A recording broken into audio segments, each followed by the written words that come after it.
It's increasingly common to observe some individuals of Asian descent, particularly in Western contexts, aligning with progressive social justice causes that emphasize opposition to perceived systemic inequalities, often framing them in terms of historical power imbalances.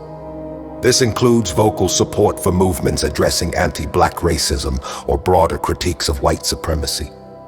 While these positions are presented as a fight against oppression, they originate from a distinctly modern Western ideological framework, one rooted in postmodern critical theory and identity-based activism that emerged prominently in American academia and civil rights discourse of the late 20th and early 21st centuries. This worldview is neither a classical product of Western liberal traditions, like Enlightenment individualism or universal rights, nor aligned with Eastern philosophical emphases on harmony, duty, hierarchy, or collective well-being beyond narrow identity groups.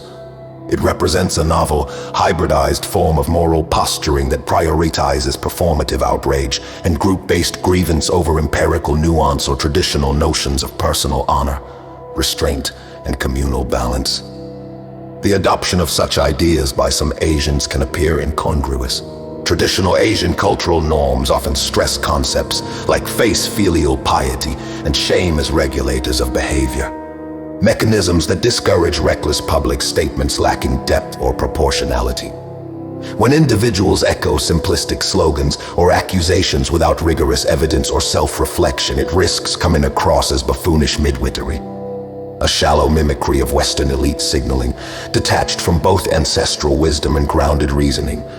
This isn't solidarity born of shared experience, but often a status-seeking assimilation into a dominant cultural current, one that divides rather than unites across scales of human organization.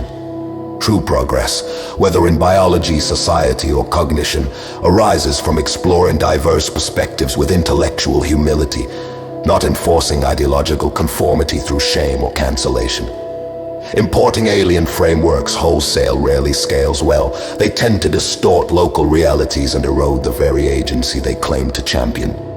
A more coherent path forward lies in prioritizing individual competence, evidence-based discourse, and multi-level cooperation over tribalized moral panics.